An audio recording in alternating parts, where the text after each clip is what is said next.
All right, let's just jump right in. If this quote hits a little too close to home for you, then yeah, you know exactly what we're talking about. It's that feeling, right? You desperately want to sleep, but your brain has other, much more frantic plans. Oh, yeah. The 3 a.m. brain. It's that magical time when, instead of dreaming, you're wide awake trying to figure out if a straw has one hole or two. Or maybe your brain decides that now is the perfect time to replay in glorious 4K that one super awkward thing you said to your barista back in 2012. Look, you're not alone. You're just a card-carrying, though probably unwilling member of the Overthinkers Club. And the fallout from this is very, very real. I mean, according to the sleep scientist Matthew Walker, not getting enough sleep impairs your brain so much that it's basically like you're drunk. And this is exactly why you get those super helpful comments from your coworkers. You know, the, hey, you look tired one, which we all know is just the polite, office-friendly way of saying you look like an absolute dumpster fire. So how do we actually fix this? Well, the very first step is to stop making the single biggest mistake that almost everybody makes when they try to get their sleep back on track. And that mistake is what I call the total life remodel. You know the fantasy. You decide that tomorrow, that's it. You're going to wake up at 5 a.m., you're going to meditate, you're going to take an ice bath. This almost never works. It's a total system shock that your brain just isn't ready for. But here's what's so interesting. The alternative is this idea of incremental growth. The goal isn't some life-altering revolution overnight. It's just getting 1% better every single day by building these tiny sustainable habits. So, where does that 1% journey even begin? It starts with your physical space. Let's talk about how to design the absolute perfect environment for sleep.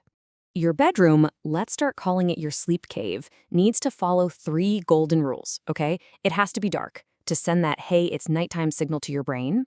It has to be quiet, obviously, to avoid distractions. And this is a big one, it needs to be cool. So how cool are we talking?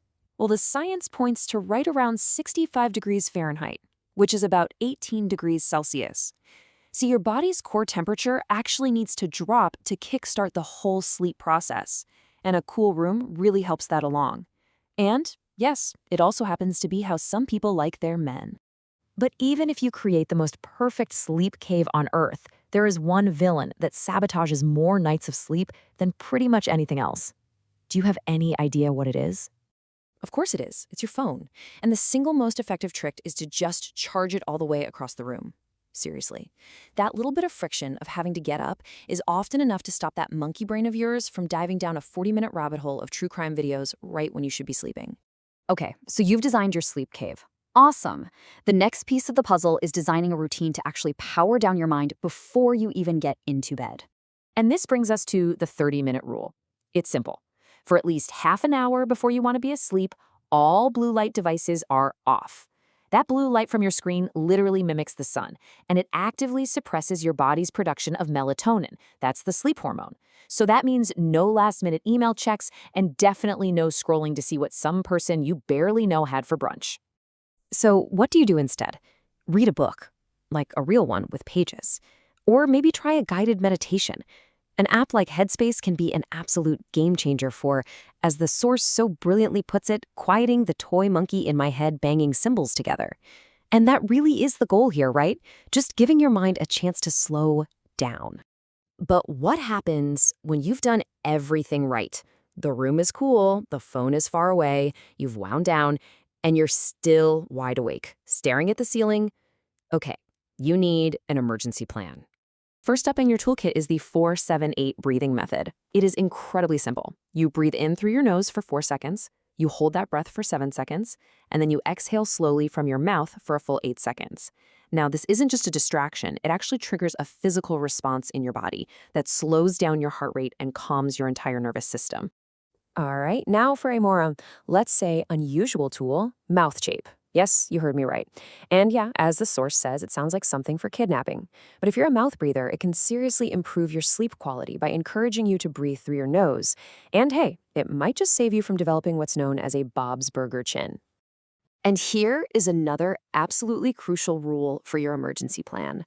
If you have been lying in bed for 20 minutes and you are just not falling asleep, it's time to get up. Why?